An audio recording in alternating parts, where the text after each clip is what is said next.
Hey guys, welcome back to my channel. तो आज मैं आप लोगों के साथ बहुत ही इंपॉर्टेंट क्वेश्चन डिस्कस करने वाली हूँ। Explain the standardisation of potassium permanganate by using sodium oxalate. यहाँ इस क्वेश्चन में कोई अमाउंट नहीं दी गई है कि आपको कितना मोलर या कितना नॉर्मेलिटी का प्रिपेयर करना है। तो मैं यहाँ पे 0.02 मोलैरिटी का प्रिपेयर करूँगी।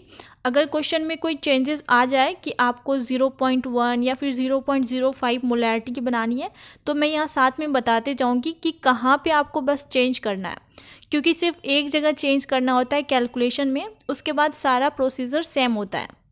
ये क्वेश्चन 2019-20 के पेपर में आई थी। आपको मैं एक बार पेपर दिखा देती हूँ। ये 10 नंबर वाले क्वेश्चन में आई थी। ये है 1920 का पेपर, जिसमें कि ये सेक्शन बी में क्वेश्चन आया हुआ है, यानी कि ये 10 नंबर में है। इस क्वेश्चन के आंसर में सबसे पहले हम लोग इसका प्रिंसिपल लिखेंगे।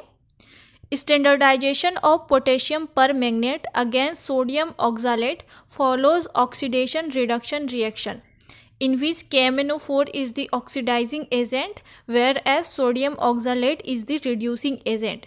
यानी कि ये जो रिएक्शन है ये ऑक्सीडेशन रिडक्शन रिएक्शन पे बेस्ड होता है, जिसमें कि KMnO4 यानी कि पोटेशियम परमैंगनेट ऑक्सीडाइजिंग एजेंट की तरह एक्ट करता है and sodium oxalate reducing agent की तरह एक्ट करता है।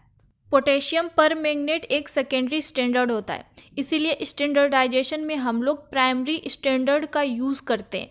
तो प्राइमरी स्टैंडर्ड में इसमें हम लोग सोडियम ऑक्सालेट या फिर ऑक्सैलिक एसिड का यूज़ करेंगे। इस क्वेश्चन में सोडियम ऑक्सालेट दिया गया है यहाँ पे, इसलिए सोडियम ऑक्सालेट लिखेंगे। अगर यहाँ पे ऑक्सैलिक एसिड होता तो इस जगह हम लोग ऑक्सैलिक एसिड लिख देते, उसके बाद सारा डेफिनेशन सेम ही होता, वो भी ऑक्सीडेशन रिडक्शन पे ही वर्क करता। अब हम लोग potassium permanganate and sodium oxalate दोनों को एक एक करके प्रिपेयर करेंगे। मैंने पहले ही बोला था कि क्वेश्चन में कोई अमाउंट नहीं दी गई है, इसलिए मैं यूज़ कर रही हूँ 0.02 मोलर। अगर क्वेश्चन में दिया हो 0.01 या फिर 0.1 या फिर 0.05, तो यहाँ पे कुछ चेंजेस हो गए, मैं वो चेंजेस बताते जाऊँगी। तो सबसे पहले प्रिपेयर कर रहे हैं पोटेशियम परमैंगनेट KMnO4 0.02 मोलर का। यहाँ पे वॉल्यूम भी दी नहीं गई है, इसीलिए मैं 1000 ml में बना रही हूँ। कभी कभी क्वेश्चन में भी वॉल्यूम दिए जाते हैं कि आप 100 ml में बनाओ या 50 ml बनाओ या 700 में बनाओ या फिर 250 ml में बनाओ। तो यहाँ पे कैलकुलेशन में बस डिफरेंस आएगा, उसके बाद सारा प्रोसीजर सेम आएगा। तो मैं यहाँ 0.02 मोलर पोटेशियम परमैंगनेट 1000 ml में बना रही हूँ।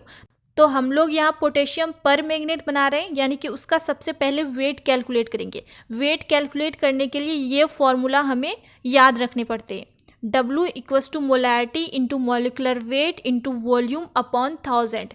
इसी फॉर्मूले के अंदर अगर मोलैरिटी में कुछ और आ जाए 0.02 के अलावा, तो यहाँ की मोलैरिटी सिर्फ चेंज होगी। इस फॉर्मूले में मैं बना रही हूँ 0.02 मोलर, तो मैं पुट करूँगी 0.02 मोलर।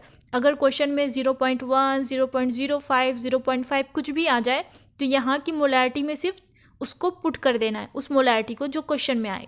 और 1000 ml मैंने ली है, तो इस वॉल्यूम के अंदर मैं 1000 ml पुट करूँगी। अगर क्वेश्चन में कुछ और आ जाए 700, 500, 100 कुछ भी आए, तो यहाँ के वॉल्यूम में सिर्फ चेंज होगा, उसके बाद अपॉन 1000 ऐसा ही रहेगा। तो सारा वैल्यू यहाँ पे पुट कर देते हैं। मोलैरिटी है 0.02, मॉलिकुलर वेट है 158। यहाँ पे पोटेशियम परमैंगनेट का मॉलिकुलर वेट हम लोग पुट कर रहे हैं। उसके बाद वॉल्यूम यहाँ पे 1000 में मैं बना रही हूँ, तो 1000 अपॉन 1000। उसके बाद जो यहाँ पे वेट निकलेगी 3.16, तो 3.16 ग्राम हम लोग का निकला पोटेशियम परमैंगनेट। तो इतना ग्राम हम लोग पोटेशियम परमैंगनेट वे करेंगे बटर पेपर पे रख के। उसके बाद इसको हम लोग 1000 ml डिस्टिल वाटर में डिज़ोल्व कर देंगे। उसके बाद इस सॉल्यूशन को हम लोग ब्यूरेट में फिल करेंगे टाइट्रेशन के लिए।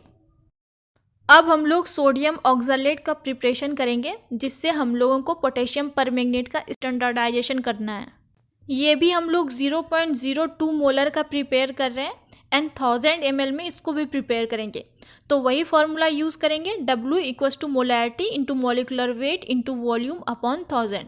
तो यहाँ पे हम लोग वेट कैलकुलेट कर रहे हैं सोडियम ऑक्सालेट का, तो यहाँ पे मॉलिकुलर वेट हम लोग लेंगे सोडियम ऑक्सालेट का। तो सारा वैल्यू एक एक करके पुट कर लेंगे। W इक्वल्स टू मोलैरिटी 0.02 ही होगी, इसका मोलिकुलर वेट होता है 134 एंड वॉल्यूम 1000 ml ले रहे हैं और अपॉन 1000, तो हमें वेट 2.68 ग्राम मिलेगी। उसके बाद 2.68 ग्राम सोडियम ऑक्सलेट को वे करेंगे, उसको बीकर में डाल देंगे, देन कुछ अमाउंट में वाटर डालेंगे उसको डिज़ोल्व करने के लिए। उसके बाद इस सॉल्यूशन को हम लोग 1000 ml वॉल्यूमेट्रिक फ्लास्क में डालेंगे, देन 1000 ml मार्क तक डिस्टिल वाटर से उसे फिल कर देंगे। अब हम लोग स्टैंडर्डाइजेशन करेंगे। सबसे पहले तो KMnO4 का सॉल्यूशन जो प्रिपेयर किए थे उसको ब्यूरेट में फिल कर लेंगे।